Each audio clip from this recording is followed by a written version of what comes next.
April is Autism Awareness Month, and while many times we hear the term autism, most of us don't really know what it's all about.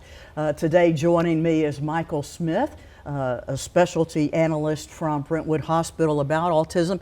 So I don't want to oversimplify it, but for a layperson, to me it sounds like those with autism communicate differently, not wrong, just differently. Thank you. I like that. And how do we learn to communicate better with them?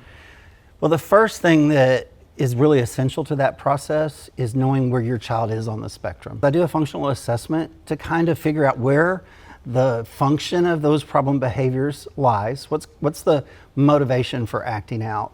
A lot of times they're acting out because of not having functional communication skills. They may not like what we call task demands, which seems really kind of authoritative, but we call it task demands because people in society and culture, teachers, parents are saying, do this with an expectation that they're going to do it. Yeah. And so if there is a breakdown in communication, if there's a lack of understanding, if they're overstimulated when we place those task demands, they may have what we call an autistic meltdown.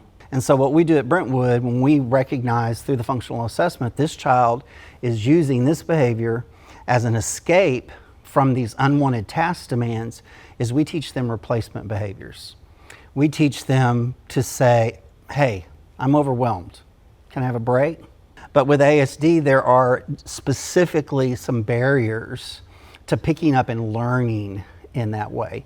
And so we recognize those barriers, we figure out the function of that behavior, and we teach them replacement skills for that problem behavior that help them communicate what their desires and their needs are in a way that is more likely to get those needs met instead of screaming and hollering and throwing things.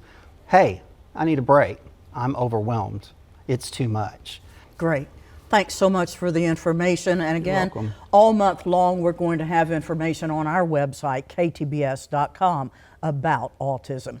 For KTBS 3, I'm Community Projects Director Jan Elkins.